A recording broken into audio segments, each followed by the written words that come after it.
தமிழகம் எங்கும் Max gold cash for your gold. Max gold நீங்க தங்க மட்டும் இல்லைங்க, பிளாட்டினம், டைமண்ட், சில்வர், ரூபினி எதை வேணாலும் விற்கலாம். உங்களுக்கான பணம் ரொக்கமா கையிலயோ இல்லைன்னா பேங்க் அக்கௌண்ட்லயோ உடனடியாக செலுத்திடுவாங்க. மார்க்கெட் மதிப்பை விட 100 ரூபாய் ஒரு கிராமுக்கு உங்களுக்கு கூடுதலாக கிடைக்கும். தமிழ்நாடு முழுக்க டோர் ஸ்டெப் சர்வீஸும் இவங்க ப்ரொவைட் பண்றாங்க. உங்களுக்கு கோல்ட விற்கணும்னு அதுக்கு ஒரே ஒரு பெஸ்ட் பிளேஸ் மேக்ஸ் கோல்டு தான். கால் 04445454545. வணக்கம்.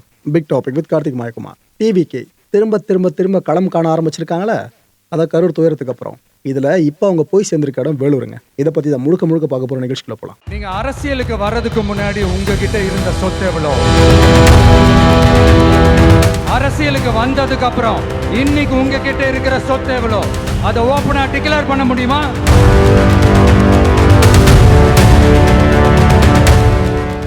வேலூர்ல தாவேகா நிர்வாகிகள் சந்திப்பு பிளஸ் பரப்புரை கூட்டம், இது ரெண்டுத்தையும் ஒரே டைம்ல பண்ணிருக்காங்க. இந்த முறை பாத்தீங்கன்னா நிழற் பந்தல் அமைச்சிருக்காங்க. சேலத்துல போன முறை என்ன ஆச்சுன்னு கண்டிப்பா உங்களுக்கு தெரிஞ்சிருக்கும். ஒரு புலம்பெயர் தொழிலாளர் உயிரிழந்த விஷயம் கண்டிப்பா மறந்துருக்க மாட்டீங்க. அதோட இம்பாக்ட் என்னவோ தெரியல. ஒரு ஓப்பன் அறையினால அவங்க நிழற்பந்தல் போறது இப்பதான் ஃபர்ஸ்ட் டைம் நடந்திருக்கு. ஓகே, நல்ல மாற்றம் தான். இந்த ஈவெண்ட்ல அந்த செங்கோட்டையனை கவனிச்சிங்களா? அவரோட பாக்கெட்டை நல்லா நோட் பண்ணி பாருங்க. இது வரைக்கும் ஜெயலலிதா அவர்களோட முகத்தை ஏந்தி இருந்த அவரோட இந்த பகுதி இதயக்கணி சார்ந்து சொல்றோம், ஓகேவா? இப்போ அந்த இடத்துல விஜய் அவர்கள் போட்டோவை அவரே இன்சர்ட் பண்ணிட்டாரு. ஜெயலலிதா அவர்கள் போட்டோவை ரிமூவ் பண்ணியிருக்காரு. நான் ஒரு விஷயம் ஆழமாக நம்பிட்டு இருந்தேன். முதல்ல அண்ணன் கண்டிப்பாக ஜெயலலிதா அம்மாவோட போட்டோவை எடுக்க மாட்டார்னு நினச்சிக்கிட்டு இருந்தேன். பட் எடுத்துட்டாங்க. இது கட்சிக்குள்ளே இருக்கிற மூத்த தலைகள் சொன்ன விஷயமா இல்லை விஜய் சார் ரெக்வஸ்ட் பண்ணி கேட்டதா என்னவோ தெரியல. செங்கோட்டையன் அவர்களாக மனசு மாறி இருக்க வாய்ப்பே கிடையாது. ஓகே, இது அவங்களோட டெசிஷன், அதை அவங்ககிட்டே விட்டுரும். ரைட்டு, விடுங்க. கியூஆர் கோடு இருக்குல்ல, இதோடு கூடிய நுழைவுச்சீட்டு தான் இந்த முறை வழங்கப்பட்டிருந்துச்சு. கிட்டத்தட்ட 4900 பேருக்கு அனுமதி வழங்கப்பட்டிருந்துச்சு. இந்த கியூஆர் கோட் டிக்கெட் இருக்கிறவங்க மட்டும்தான் உள்ள அலோவ் பண்ணப்பட்டிருந்தாங்க. ஆனால் இதை தாண்டி சில பேர் உள்ள வர்ற காட்சிகளையும் எல்லா ஊடகங்களும் ஒளிபரப்பவும் தவறலைங்க. அது ஒரு பக்கம் போயிட்டு இருந்துச்சு. இந்த ஈவெண்ட்டுக்கு பார்த்தீங்கன்னா ஆண்கள் பெண்கள்னு கிட்டத்தட்ட 150 பவுன்சர்ஸ் களமிறக்கப்பட்டிருந்தாங்க. இந்த கூட்டத்தை ஃபுல்லாக கண்ட்ரோல் பண்ணுற விஷயமா இருக்கட்டும், மற்ற விஷயங்களா இருக்கட்டும், அதுக்காக இவங்கள களமிறக்கியிருந்தாங்க. தொண்டர் படைன்னு ஒன்று இருக்குது தாவேக்கால. அவங்க வார்த்தை சார்ந்து பெருசாக இல்லாமல் பவுன்சர்ஸ் திரும்ப களமிறக்கப்படுறாங்கன்னா சரி, ஓகே. விஜய் அவர்கள் வந்துட்டு இருந்த கார் இருக்குல்ல, அது சடனாக ஒரு இடத்துல நிற்குதுங்க. நின்னதும் பின் இருக்கையில் அமர்ந்திருந்த விஜய் அவர்கள் திடீர்னு முன் இருக்கைக்கு போய் அமர்ந்துட்டாரு. இது எதுக்காக ஏன்றது அந்த கட்சியினர் சொன்னதான் தெரியும். இல்லைன்னா சும்மா கூட தற்செயலாக நடந்திருக்கிற நிகழ்வாக இருக்கலாம். ஆனால் எதுக்கு அப்புறம் இந்த சின்ன மேட்டர் இவ்வளோ பெருசாக பேசணுமா அப்படின்னு கேட்டிங்கன்னா ஒரு காரணம் இருக்குது. ஏன்னா கரூர் துயரம் நடக்கிறதுக்கு முன்னாடி பார்த்தீங்கன்னா விஜய் அவர்கள் சார்ந்த குற்றச்சாட்டை முன் வச்சாங்களே இந்த மற்ற கட்சியினர்லாம். அதாவது நீங்கள் முன் இருக்கையில் அமர்ந்து கையை காமிச்சிட்டு வந்திருந்தாலே உங்களை பார்க்க வர கூட்டம் அதோடு போயிருக்கோங்க. நீங்கள் திரையை போட்டு உள்ளுக்குள்ளே இருந்ததுனாலேயே உங்களை பார்க்க பல பேர் ஒரு இடத்துல குழும ஆரம்பிச்சிட்டாங்க. அதனால தான் இவ்வளோ கூட்டம் நெரிசல்ன்ற மாதிரி படியை போட ஆரம்பிச்சிருந்தாங்க பாருங்க. அந்த விஷயத்த மனசில் வச்சு என்னவோ ஒரு படிப்பினையை இங்கே விஜய் அவர்கள் எக்ஸிக்யூட் பண்ணியிருக்க மாதிரி இருக்கு. ஓகே, நான் சொல்கிற விஷயம் அந்த அசம்ஷன் உண்மையாக இருக்கும் பட்சத்தில் இது ஒரு நல்ல படிப்பினை தான். அடுத்து விஜய் சாரோட கார் இருக்குல்ல, அந்த காரை பார்த்து விழுந்து எழுந்து ஓடின மக்கள் எவ்வளோ பேர் தெரியுமாங்க? மிகைப்படுத்தி சொல்லலைங்க, அதுவும் நடந்துச்சு. அதாவது விஜய் அவர்களுக்கு மக்களுக்கு இருக்க கிரேஸ் இருக்குல்ல, அதுதான் இங்கே லிட்டரலாக தெரியுது. சில பெண்மணிகளாக விழுந்து எழுந்து ஓடுறாங்க. பக்கத்தில் கார் போகுது, அவரை பார்க்கணுன்ற ஆசையில் அப்படி ஓடுறாங்க. இது போல விஷயமே பார்க்க முடிஞ்சுது. இன்னொரு பக்கம் இந்த மாதிரி சில கிரியேஷன்ஸையும் பார்க்க முடிஞ்சது அந்த கூட்டத்தில். அதாவது விஜய், ஜோசப், முகமது, எம்மதமும் சம்மதம். இந்த பிகில் படத்தில் ராயப்பன் காரில் போயிட்டு இருக்கும்போது மும்மதம் சம்மதம்ன்ற குறியீடு வரும் பார்த்தீங்களா? விஜய் சாரோட பல படங்கள் உங்களால் பார்க்க முடியாத அதை அப்படியே ரிசம்பிள் பண்ணி இந்த கூட்டத்துக்குள்ளே சில பேர் கொண்டு வந்திருந்தாங்க. அந்த காட்சியும் பார்க்க முடிச்சுது. கையில் வேலோடு விஜயர்கள் நிற்கிற மாதிரி இந்த ஒரு கிரியேஷனுங்க. இது போல் போஸ்டர்ஸ், பேனர்ஸ், பதாகைகளை கையில் பிடிச்சபடியும் அங்கே சில பேர் கூட்டத்துக்கு வந்திருந்தாங்க. அண்டு 2 வீலர்ஸில் விஜய் சாரோட தொண்டர்கள்லாம், தாவேக்க தொண்டர்கள்லாம் இதே கிரியேஷனை கையில் எடுத்துக்கிட்டு ஊர்வலமாக போகவும் ஆரம்பித்தாங்க. அங்கங்கே அந்த இடத்த சுற்றி வருது. இது போல் விஷயம் நடந்துச்சு. இதெல்லாம் பார்க்குறப்ப விஜயர்களுக்கான பொறுப்பு இருக்குல்ல, அது இன்னும் மேலே போயிட்டுருக்கு அப்படின்றதான் லிட்டரல் நம்மளுக்கு தெரியுது. ஏன்னா காசு கொடுத்து மற்ற சில கட்சிகள் சார்ந்த கூட்டம் சேர்க்கறது வேற. ஒரு பைசா இறைக்காம விஜய் சார் மேலே இருக்க கிரேஸின் காரணம் இவ்வளோ பேர் வராங்களே, இது அப்படியே வேறங்க. ரெண்டுத்துக்கும் பெரிய வித்தியாசம் இருக்கு. இந்த கூட்டத்தில் விஜய் அவர்கள் பேச பேச ஆரவாரம் விண்ண பழந்துச்சு பாருங்க. அந்த காட்சிகள் உங்களுக்காக. ஒரு குட்டி கதையிலேருந்து ஆரம்பிப்போமா?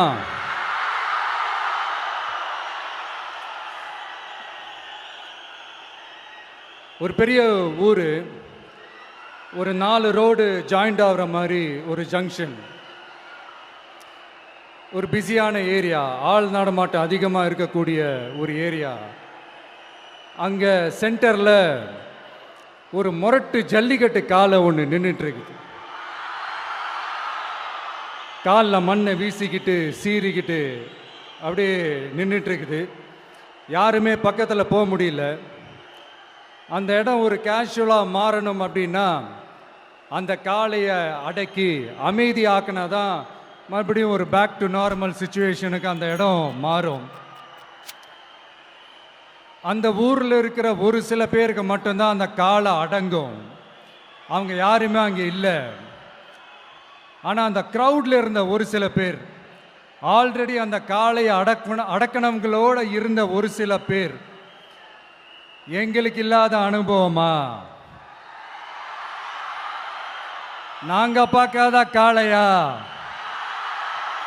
நாங்க பார்க்காத மாடா, நாங்க போய் அடக்குறோம்னு சொல்லிட்டு உள்ள போறாங்க. ஒருத்தராலையும் அந்த காளையை தொடக்கூட முடியல. எல்லாரையும் அடிச்சு வீசி தூக்கி போட்டுருச்சு. இப்ப என்னடா பண்றது அப்படின்னு பார்க்கும்போது அந்த கூட்டத்தை விலக்கிட்டு ஒரு சின்ன பையன் ஒரு என்ட்ரி ஒன்று கொடுக்குறான். உங்களுக்கு தான் தெரியும்ல, டேய் எங்களாலே முடியல,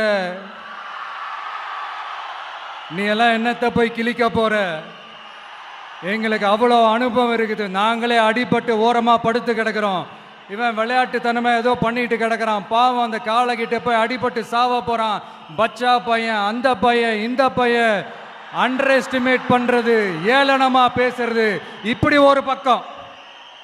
இன்னொரு பக்கம் பரிதாபப்பட்டு, ஐயோ பாவமே, இப்படி தனியா போய் மாட்டிக்கிட்டானே அந்த காளைகிட்ட, என்ன பண்ண போறானோ அப்படின்ட்டு ஒரு பக்கம் பரிதாபப்பட்டு பேசுறாங்க. அந்த சின்ன பையன் எதுவுமே காதலையே போட்டுக்காம 2 பாக்கெட்லையும் கையை விட்டுக்கிட்டு ஸ்டைலா கெத்தா தில்லா அப்படியே உள்ள போறான். ஒரு ஸ்டெப் எடுத்து வைக்கிறான், அந்த கால் அப்படியே சீறிக்கிட்டே நின்றுட்டு இருக்குது. இன்னொரு ஸ்டெப் எடுத்து வைக்கிறான், கால் அப்படியே சீறிக்கிட்டே முன்னாடி வருது. மக்கள் எல்லாரும் பதட்டத்தோடு அப்படியே பார்த்துட்டு இருக்கிறாங்க. இன்னொரு ஸ்டெப் எடுத்து வைக்கிறான், கால் அப்படியே முட்டை வரும்போது பாக்கெட்டுக்குள்ள மறைச்சி வச்சிருந்த 2 புல்லுக்கட்டு அது அந்த காலை கிட்ட காட்டுறான். காலை அப்படியே சடனா வந்து நின்று அது மூடெல்லாம் மாறி அந்த புல்லுக்கட்டை சாப்பிட ஆரம்பிச்சிருச்சு. அந்த சின்ன பையனும் அந்த காளை அப்படியே தடவிக்கிட்டு வரான். காளையும் பக்கத்தில் ஒரு குழந்தை மாதிரி நடந்து வந்துக்கிட்டு வருது. பக்கத்தில் இருந்த ஒரு வயல்வெளியில் அந்த காளையை மேய விட்டுட்டு வரான். மக்கள் எல்லாரும் அந்த பையனை ஆச்சரியமாக பார்க்குறாங்க. அந்த அடிபட்டு கிடந்த அந்த அனுபவசாலிங்க தலையை தொங்க போட்டு நின்றுட்டு இருக்கிறாங்க. ஏன்னா பேசின பேச்சு அப்படி. வாய் இருக்குன்றதுக்காக நக்கலுமா நையாண்டியுமா நச நச நச நசன் ஒரே பேச்சு.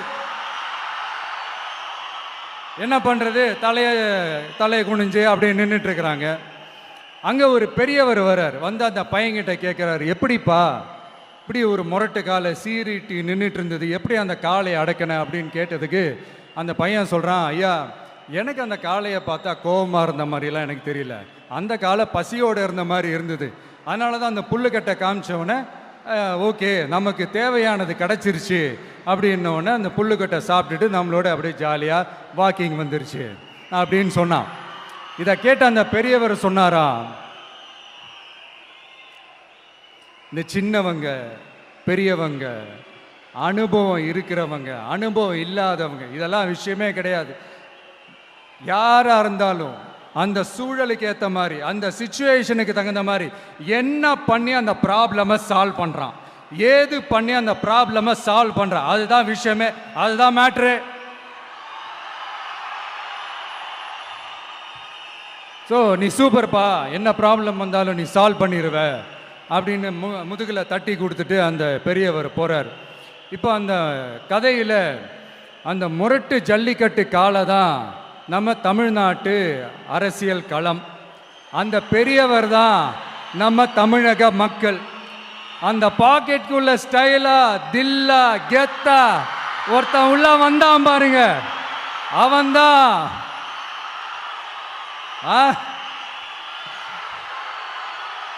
நான் இல்லைங்க, நான் இல்லை, நானு நீங்க நாம எல்லாருமா சேர்ந்து மாபெரும் மக்கள் சக்தியா இருக்கக்கூடிய நம்ம டிவிக்கு,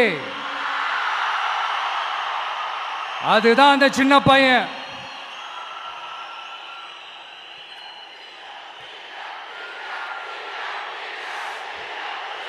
தேங்க்யூ தேங்க்யூ தேங்க்யூ.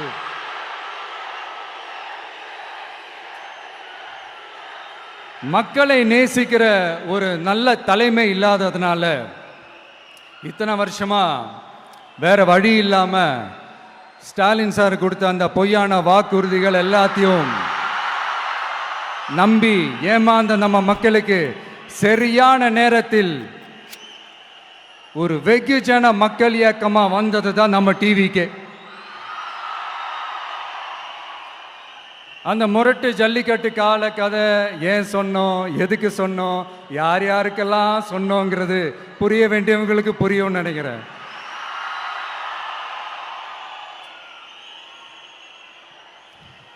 இப்போ நாம ஒவ்வொரு வீட்டில் உயிரா உணர்வா இருக்கிறோம். ஆனால் நான் உங்கள் எல்லாரையும் நேரில் சந்திக்கணும், நீங்கள் இருக்கிற ஊருக்கே உங்களை சந்திக்கணும் அப்படின்றது தான் எனக்கு மனசில் இருக்கிற ஒரு பெரிய ஆசை. ஆனால் அந்த சிச்சுவேஷன் ஒரு எதிர்கட்சியாக இருந்து கேள்வி கேட்டுட்டு இருக்கிற இந்த நேரத்தில் நமக்கு எதிராக என்ன சூழ்ச்சிகள்லாம் நடக்குதுன்றது உங்கள் எல்லாருக்குமே நல்லா தெரியும். அதனால் இப்போ உங்களுக்கு ஒரு வாக்குறுதியை கொடுக்குறேன். நம்மளுடைய ஆட்சி அமைஞ்சதும் ஒவ்வொரு கிராமத்துக்கும் நான் நேரடியா வந்து என்னுடைய சொந்தங்களாகிய உங்க எல்லாரையும் நான் சந்திக்கிறேன்.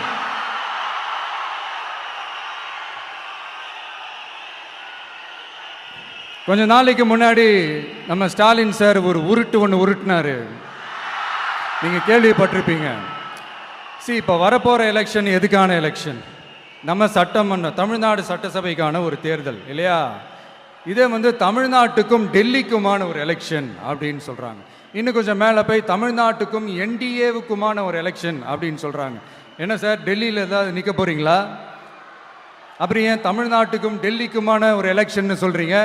அப்புறம் இது ஏதாவது பார்லிமெண்ட் எலெக்ஷனா? பிரதமர் பதவிக்கு ஏதாவது போட்டி போடுறீங்களா? அப்புறம் ஏன் தமிழ்நாட்டுக்கும் என்டிஏவுக்குமான ஒரு எலெக்ஷன் சொல்றீங்க? எங்களுக்கு புரியலையே சார், இது என்ன லாஜிக்னு எங்களுக்கு புரியலையே. எந்த எலெக்ஷனை எப்படி டீல் பண்ணணும், எப்படி ஹேண்டில் பண்ணணுன்றது நம்ம தமிழ்நாட்டு மக்களுக்கு தெளிவாக தெரியும். நம்ம தமிழ்நாட்டு மக்கள் மாதிரி ஒரு தெளிவான மக்களை நீங்க பார்க்கவே முடியாது. சூப்பர் கிளாரிட்டியோட சூப்பர் மக்கள் சார் நம்ம மக்கள். இந்த போருக்கு போறதுக்கு முன்னாடி தான் இந்த படை பரிவாரங்களோட போவாங்கன்னு கேள்விப்பட்டிருக்கிறேன். ஆனா நீங்க என்னடானா இந்த ஒன்றுத்துக்கும் உதவாத இந்த பால் டப்பாவை உருட்டிக்கிட்டு இருக்கீங்களே சார். உண்மையிலே இந்த எலெக்ஷன் எதுக்கான எலெக்ஷன் சொல்லட்டுமா?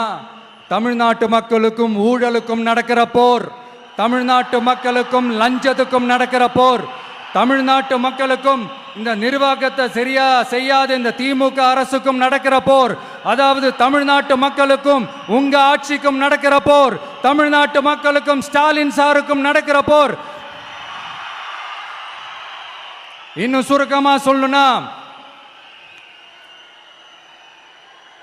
விஜய்க்கும் ஸ்டாலின் சாருக்கும் நடக்கிற போர்.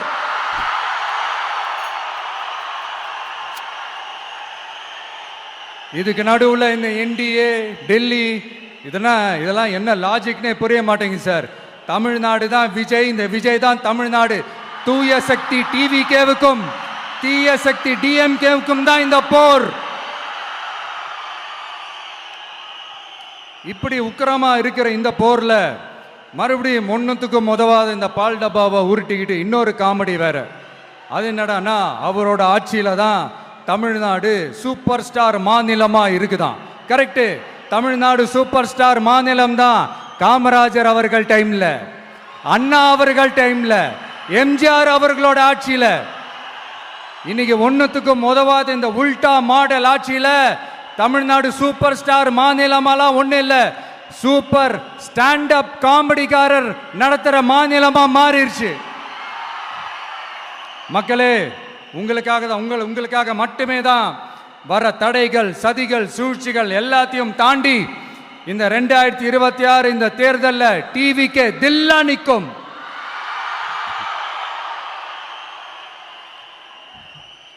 இதுவரைக்கும் நடந்த எலெக்ஷன் வேற, இப்போ நடக்க போற எலெக்ஷன் வேற. ஒவ்வொரு 5 இயர்ஸுக்கும் நடக்கிற எலெக்ஷன் மாதிரி இதை நினைச்சிடாதீங்க. 50 வருஷத்துக்கு ஒரு வாட்டி நடக்க போற ஒரு எலெக்ஷன் மாதிரி இது. அதிசய எலெக்ஷன்.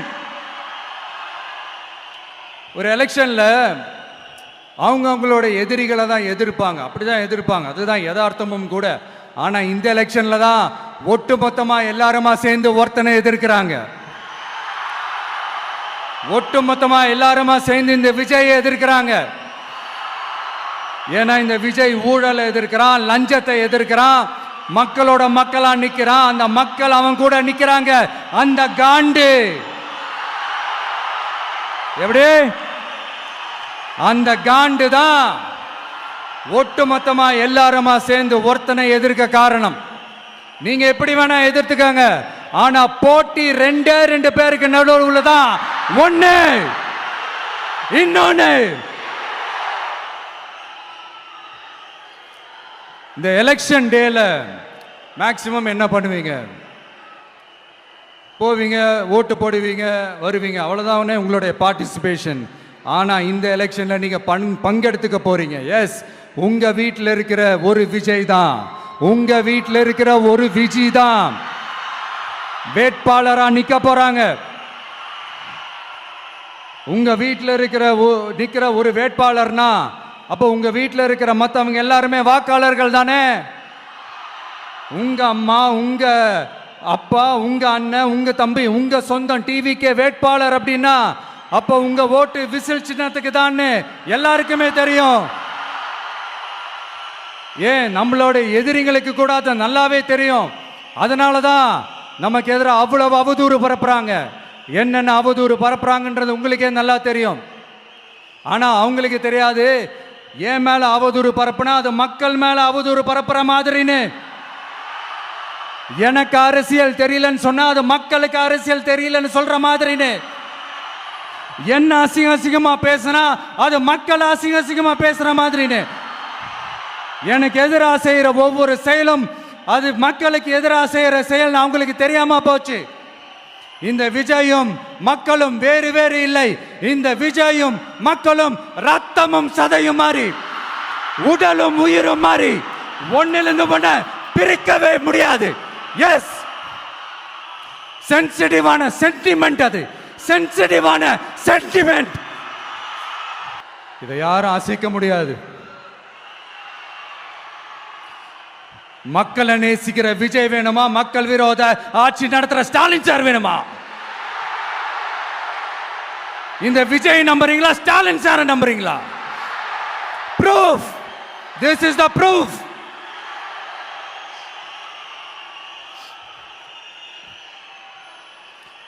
இந்த தீய சக்தி, ஊழல் சக்தி, இதெல்லாம் ஏன் சொல்றோம், எதுக்கு சொல்றோம், யாரை சொல்றோன்றதெல்லாம் மக்களுக்கு தெளிவாக தெரியும். அதே மாதிரி டிவிகேவுக்கு போட்டி டிஎம்கே தான்றதும் மக்களுக்கு தெளிவாக தெரியும். அப்படி இருக்கும்போது நாம் ஏதாவது பேசினா வாண்டடா சில பேர் வந்து வண்டியில் ஏறி உட்காந்துக்கிறாங்க. ஆமாம், வாண்டடா சில பேர் வண்டியில் ஏறி உட்காந்துக்கிட்டு குரல் கொடுக்குறாங்க. சீரியஸாக ஒரு போட்டி நடந்துக்கிட்டு இருக்கும் போது இங்கே காமெடிக்கெல்லாம் இடம் இல்லை பாஸ். இதெல்லாம் மக்களுக்கு தெளிவாக தெரியும். இந்த நேரத்தில் ஒரு சீரியஸ் கேள்வியை இன்னைக்கு இருக்கிற மிகப்பெரிய அரசியல்வாதிங்க கிட்ட கேட்கணும்னு நான் நினைக்கிறேன். நீங்க அரசியலுக்கு வர்றதுக்கு முன்னாடி உங்ககிட்ட இருந்த சொத்து எவ்வளோ? அரசியலுக்கு வந்ததுக்கு அப்புறம் இன்னைக்கு உங்ககிட்ட இருக்கிற சொத்து எவ்வளோ? அதை ஓப்பனா டிக்ளேர் பண்ண முடியுமா? அப்படி வந்த காசெல்லாம் என்னென்ன தொழில் செஞ்சு வந்துச்சு, என்ன வேலை செஞ்சு வந்துச்சு, உண்மையிலே நீங்க உழைச்சி சம்பாதிச்ச காசா, இல்ல ஆட்சி அதிகாரத்துக்கு வந்ததுக்கு அப்புறம் ஆட்டைய போட்ட காசா? இதெல்லாம் ஓப்பனா டிக்ளேர் பண்ண முடியுமா? இதெல்லாம் நம்ம கேட்டா எல்லா ஊழல்வாதிகளும் ஒன்னா சேர்ந்து நம்ம மேல சேத்தவாரி வீசுவாங்க. அதை பத்தியெல்லாம் நமக்கு கவலை இல்லை. ஏன்னா நாம யாருன்னு மக்களுக்கு நல்லாவே தெரியும். எனக்கு ஒரு புது ஃப்ரெண்டு, புது நண்பர் ஒருத்தர் கிடைச்சிருக்கார். யார் தெரியுமா? தெரியாதா? முதல்வர் அவர்கள் தான். இப்போ ஒரு நிருபர் ஒருத்தர் கேட்ட கேள்விக்கு, எனக்கு எதிரிகள்லாம் யாரும் இல்லை, அவங்க எல்லாருமே எனக்கு நண்பர்கள் தான் அப்படின்னு சொன்னாங்களே. அப்படி நாங்கெல்லாம் உங்களுக்கு நண்பர்கள்னா அப்புறம் ஏன் சார் கரூர் விஷயத்துல ஏன் மேல பழி தூக்கி போட்டீங்க?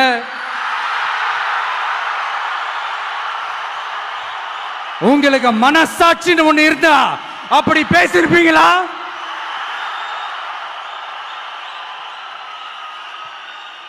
அப்படி நாங்களாம் உங்களுக்கு நண்பர்கள்னா ஒரு ஈவெண்ட், ஒரு ஃபங்க்ஷன் நடத்துறதுக்கு ஒரு இடமோ ஒரு பர்மிஷனோ ஏன் கொடுக்க மாட்டேன்றீங்க? எல்லாத்தையும் நீங்களே பண்ணிட்டு போற போக்கில் அப்படியே பொய்களா அடிச்சு விட்டுக்கிட்டு இருக்கீங்க. உங்களோட உண்மையான நண்பர்கள் யாருன்னு சொல்லட்டுமா? லஞ்சம், ஊழல், அரசியல் ஆதாயம், இதெல்லாம் தான் உங்களோட உண்மையான நண்பர்கள். பர்சனலா நீங்க எப்படி வேணா இருந்துக்கங்க சார், நமக்கு அதை பத்தி கவலை இல்லை, நமக்கு அது அவசியமும் இல்லை. ஆனா உங்க ஆட்சி தான் தப்பான ஆட்சி, தமிழ்நாட்டுக்கு தேவையில்லாத ஆட்சி.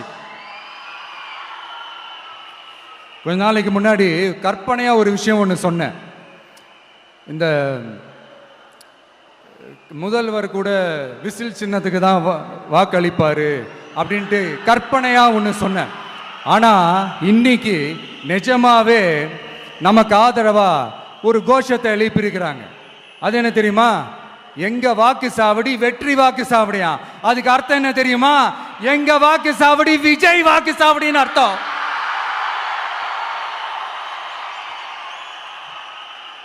அது சரி, மக்களோட இந்த ஆதரவை பார்த்துட்டு அவர் அறியாமலே எப்படி பேசிட்டாரு என்னமோ தெரியல. 50 வருஷம் எக்ஸ்பீரியன்ஸ் அரசியல்ல, உண்மை என்னன்னு ஒத்துக்கிட்டு தானே ஆகணும். ஜனநாயகம்ங்கிறது பெரும்பான்மை ஆட்சி அதிகாரம் சார்ந்தது மட்டும் இல்லை, சிறுபான்மை மக்களின் உரிமைகள் உணர்வுகளும் புனிதம்னு நினைச்சு அதையெல்லாம் காப்பதற்கு பெயர் தான் ஜனநாயகம்னு 1963 அறிஞர் அண்ணா பார்லிமெண்ட்ல பேசினதை நாம இங்க சொல்றது ரொம்ப பொருத்தமா இருக்கும். அறிஞர் அண்ணா சொன்னது தான் டிவிகேவோட நிலைப்பாடும். இந்த ஸ்டாண்ட்ல நாம 100% உறுதியா இருப்போம். யாருக்காகவும் எதுக்காகவும் இதுல சமரசமே கிடையாது. மதச்சார்பற்ற சமூக நீதி தன்மை தான் நம்ம அடிப்படை கொள்கைகள் ஒன்று, அதுல எந்த மாற்றமும் எப்பவும் கிடையாது. ஆனா இதெல்லாம் மறந்துட்டு எப்படியாவது எதையாவது செஞ்சு ஓட்டு வாங்குறதுக்காகவே இங்க சில பேர் இருக்கிறாங்க. அவங்கள மாதிரி நமக்கு அப்படி சில பிரச்சனைகள்ல எரியற நெருப்புல எண்ணெய ஊத்துற எண்ணமே இல்லை.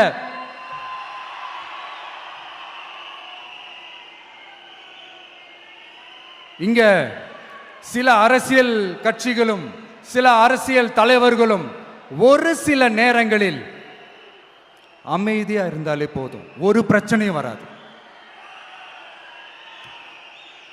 இப்போ கரண்ட்ல இருக்கிற சில பிரச்சனைக்கு வருவோம். இந்த கரண்ட் பிரச்சனைக்கு வருவோம். மாசம் மாசம் கரண்ட் பில்லு கட்டுற மாதிரி மாத்துவோம்னு சொன்னீங்களே, செஞ்சீங்களா?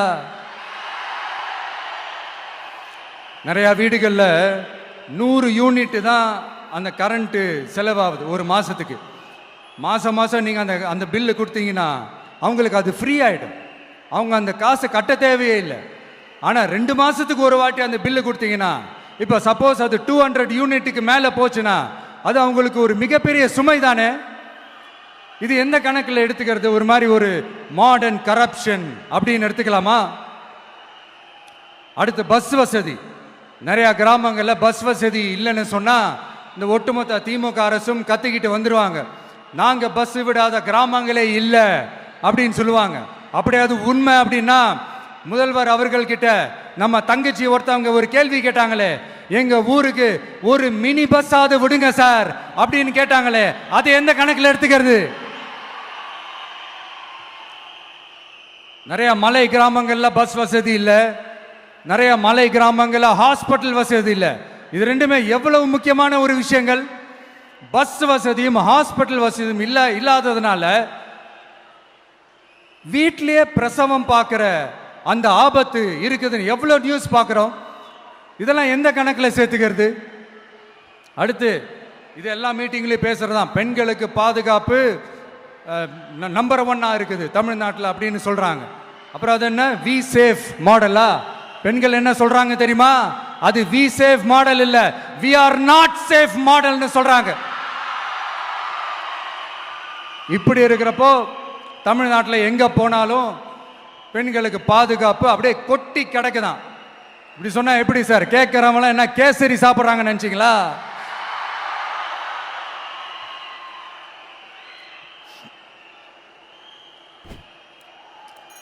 அடுத்து இந்த சட்டம் ஒழுங்கு, அது காணாம போய் ரொம்ப நாள் ஆச்சு. இவன் வேற, இந்த விஜய் வேற, எங்க போனாலும் இந்த மக்கள் கிட்ட இந்த சட்டம் ஒழுங்கை பத்தி பேசி ஞாபகப்படுத்திக்கிட்டே இருக்கான்னு முதல்வர் அவர்கள் அவங்க கூட இருக்கிறவங்க கிட்ட எல்லாம் சங்கடப்பட்டாராம். நாம் என்ன பண்றது? நாம தான் தமிழ்நாட்டோட விசில் ப்ளோயர் ஆச்சே. நாம் எப்படி சைலண்டா இருக்க முடியும்? நாமளும் கேள்வியா கேட்குறோம், ஆனால் பதிலெலாம் வந்த மாதிரியே தெரியல. இருந்தால் தானே வர்றதுக்கு, வச்சுக்கிட்டா வஞ்சனை பண்ணுறாரு. 5 வருஷமாக பதிலே சொல்லாமல் அப்படியே கடந்து வந்துட்டாரு. ஆனால் இனிமேல் அப்படிலாம் இருக்க முடியாது, பதில் சொல்லி ஆகணும். மக்களே, இந்த தீய சக்தி, இந்த அட்ராசிட்டியை ஒரு எண்டு கார்டு போடணும் அப்படின்னா அவங்கள சுவிட்ச் ஆஃப் பண்ணுறது தான் ஒரே சொல்யூஷன். அதுக்கான ரிமோட்டு தான் வரப்போற எலெக்ஷன்.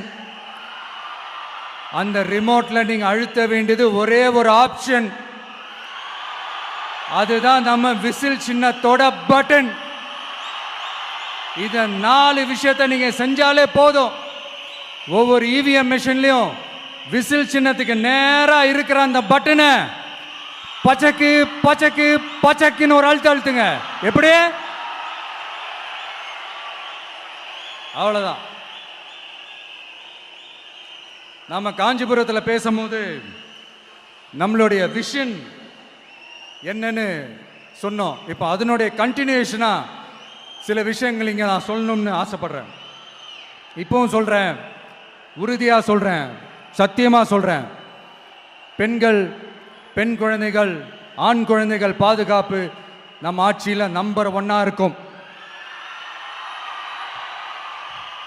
சட்டம் ஒழுங்கு ரொம்ப ரொம்ப ஸ்ட்ரிக்டா இருக்கும்.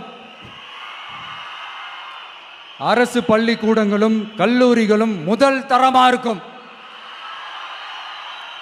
போட்டி தேர்வுகளுக்குன்னு லட்சங்களை கொட்டி தனி கோச்சிங் சென்டர் போய் படிக்க அவசியமே இருக்காது.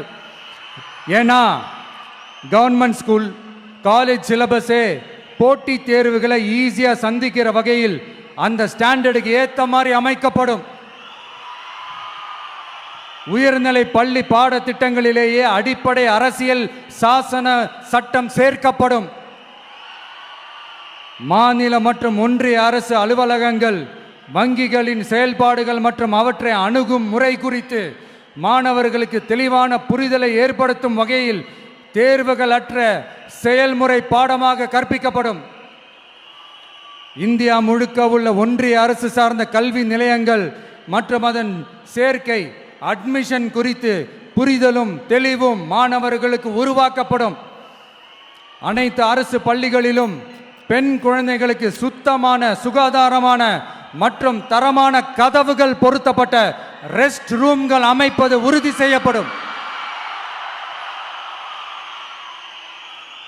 போதைப் பொருட்கள் இல்லாத தமிழகம் உருவாக்கப்படும்.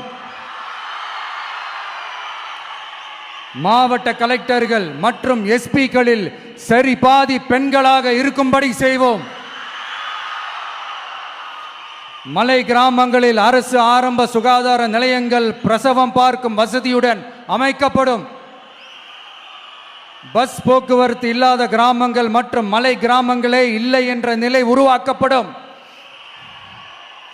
ஏற்கனவே அமைப்பு சாரா தொழிலாளர்கள் அமைப்பு இருந்தாலும் ஆட்டோ, டாக்ஸி மற்றும் லாரி டிரைவர்களுக்கென அவர்களின் நலன்களுக்காகவும் குடும்ப நலன்களுக்காகவும் தனியாக நல வாரியம் அமைக்கப்படும். தென் தமிழகம் உட்பட தமிழகத்தின் தேவையான பகுதிகளில் தொழிற்சாலைகள் அமைக்கவும் தொழில் வளம் பெருக்கவும் தனி கவனம் செலுத்தப்படும்.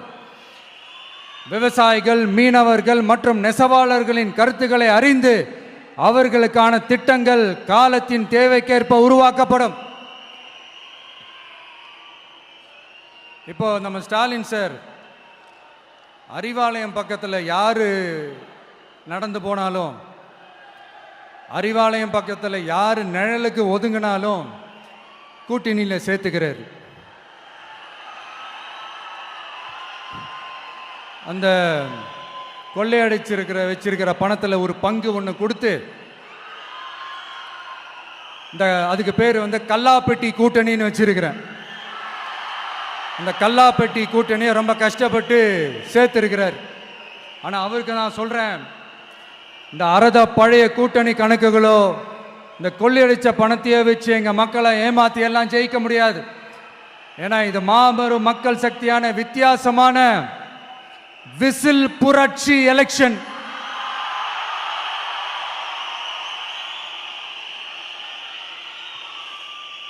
உங்களோட நான் இருக்கேன், நம்மளோட நம்ம மக்கள் இருக்கிறாங்க. இதுக்கு மேல என்ன வேணும்? கான்பிடென்ட்டா இருங்க, நல்லதே நடக்கும், வெற்றி நிச்சயம்.